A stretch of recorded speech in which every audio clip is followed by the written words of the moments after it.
Akkam jirtu hordoftoota koo nagaa keessanii ani nagaa kootii galata waaqayyoo isinii jedha. Isinillee baga nagaa taatan baga jiraattan isin jedha. Egaa hordoftoota koo yeroo baay'ee akkamitti ijoollee baay'een kaameraa akkamitti ofirraa eegnaa akkamitti beekuu dandeenya aappii isaanuu fi ijoollee naan jechaa jirtantu jira. Egaa hordoftoota kiyya aappii san immoo isinitti agarsiisuudhaaf hanga dhumaatti viidiyoo kana daawwadhaan affeerraa kooti akkaataa aappii keessatti buufattanii akkasuma immoo maal akka jettanii barreessitanii isiniif dhiyeessa jechuudha. Aappii sanii pileestoorii keessaa buufachuu dandeessan jechuudha. Isin na duukaa ta'aa hundi keessanuu isinitti agarsiisa jechuudha. Akkuma argitanii nuti pileestoorii keessa seenaa asitti jechuudha. Kun pileestoorii keessa seenee jira. Inna asirratti iddoo kanatti maal akka jettanii barreeffattanii kunuuti diileet word kaameraa kan jedhu kana isa kana barreeffattanii jechuudha. Isa kana akkuma nan barreessa kanatti barreessitan jechuudha. Akkanumatti barreeffattanii saniin booddetti immoo bifa akkanaati isinii dhufa kunuudha. Bifa kana ani buufadhee jira waan ta'eef dhageessanii bifa kanaan isinii dhufa jechuudha. Bifa akka waan magariisaa jiraattu kan hindi kaameraa tiktorii kan jedhu kanarratti jechuudha. Innaa kun waan oppiin jedha. Oppii jedheta isinitti banee isinitti agarsiisa jechuudha. Duukaa taa'e akkuma argaa jirtan isa akka akkanatti isin geessa jechuudha. Gaafa isin achi dhaxxanii kaameraa bakka barbaadan dhaxxanii ilaaltan jechuudha. Kilaasiiwwan hunda keessattuu kaameraan bakka jiru isinitti agarsiisa jechuudha. Yoo kilaasii keetis jiraate yoo kilaasii isaanis jiraate isinitti agarsiisa jechuudha. Kanaaf akka dhumaatti immoo na wajjin taa'e an fakkeenya fi eessa tuxxanii kanneen hin tuxxanii direct word kaameraa kan jedhu kan raatiid kaameraa kan jedhu kan isa kanaadha. Isa isinitti agarsiisaa jiru kanaadha. Isa kana tuxxanii jechuudha. Isa kana gaafa tuxxanii ofiisaatiif lakkaa'ee barbaada jechuudha. Amma aga inni barbaadutti immoo olumaa xunnee ilaala jechuudha. Ani mee bakka nan jiru kana kaameraan hin jiraa jedha. Garuu dura laalee waan hin jiruuf nuu kaameraa jedha.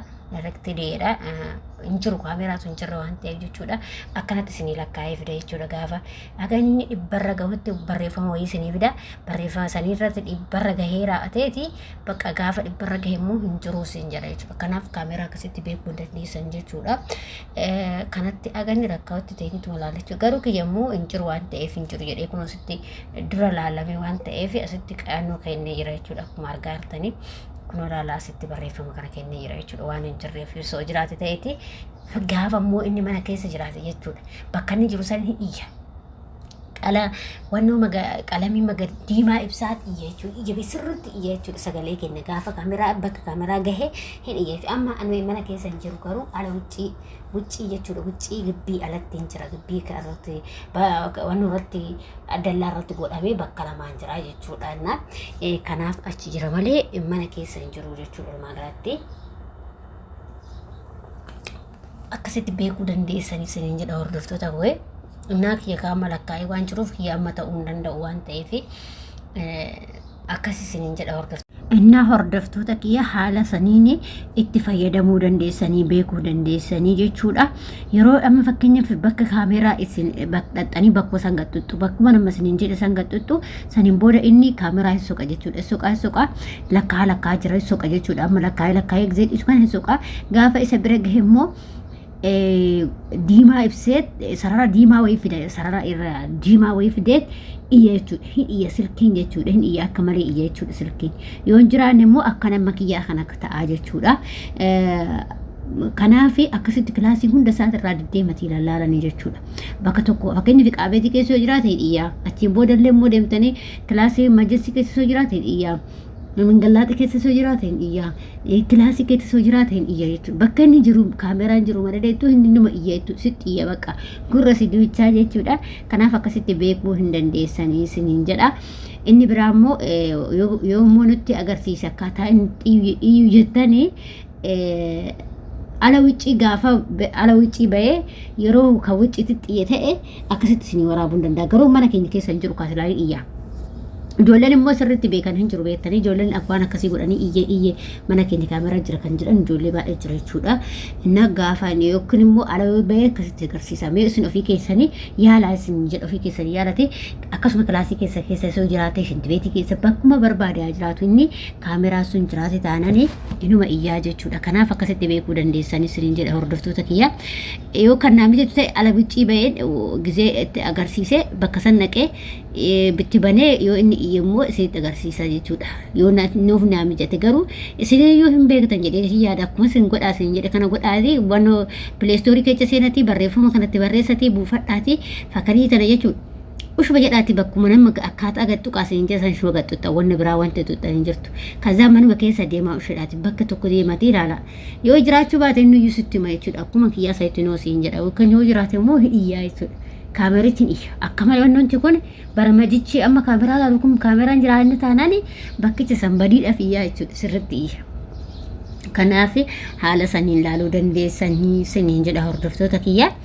Maaliif dhugaadha ijoolleen fakkeenyaaf beekan hin jiran. Ijoollee baay'ee akkasnaan jedhee ture beektanii wanta kaameraa kana akkamitti ilaalannaa maaloo nutti himii atiin beektaa ijoolleen naan jechaa turanii yeroo dhabe malee kaamericha kana hojjechuudhaaf fedhii guddaan qaba garuu yeroo dhabe jechuudha. Na akkasitti siniin jedha hordoftoota kiyya. Ani durumaayyuu qaatan laalanii ture jechuudha. Wanta kanallee waan irratti arge akkasuma ijoollee barsiistu argee tanan laalee dhuguma rabbi hin iyya ofii kiyyaayyuu jechuudha argee jira. Mana inni jiru akkamittiin argiseetanii hin jiru immoo diima mana keenya hin jiru mana biraa keessatti laalee jechuudha. Barmaji kana waan hin qabuuf mana biraa san keessatti jechuudha. Na waan kaameraan jiruuf mana namaa deemnee akkasitti banee jechuudha. Diimaa ibsaatti iyya jechuudha. Akka malee sagalee iyya jechuudha. Na mana keessatti iyya akka malee kana jechuudha. Kanaaf akkasitti fayyadamaa laalaa isiniin jedha hordoftoota kiyya.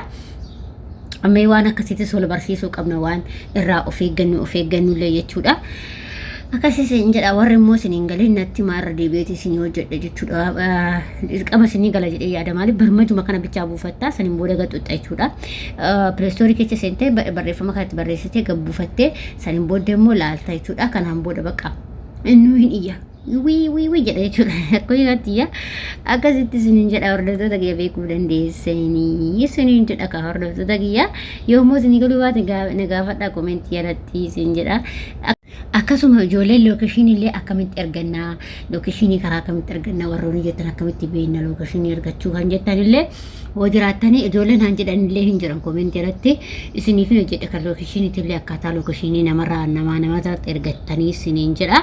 Kanaaf waan akkasitti illee wal barsiisuun gaariidha. Keessattuu ijoolleen haarawaa dhuftan kun amma mana kaameraan jiruuf hin jirre hin beektan waan ta'eef jechuun bakka haa jiraatulleedha garuu beektee qulqulluu taatee irraa of eeguudha waan hundumaa yaa'u jechuudha. Maaliif kabiraa dhiisati huma nyaatamuu nama laaltu jarattiin jechuudha. Huma afaan kaawwattu namni kushiinaa fa'aatti nama bineensa malee namni dhugaas hin jedha araba bineensa malee namni akkamitti kushiinaa keessatti galfata. Mee maalatti kushiinaa keessaa mee maal fuuti kushiinaa keessaa fuutee baati. Akkuma ishiin nyaatan godhattee yookiin nyaanni kaameraa kushiinaa keessa godhan malee waan biraatiif himuti. Dhugaa waaqas hin jedha jechuudha. Jara kana mukkoo jiraanna dhugaa rabbii gisee tokko. Inna kanaaf akkasitti ilaalaa isiniin jedha hordoftoota kiyya maaliif of eeggannoo barbaachisa gisee hundumaa jechuudha.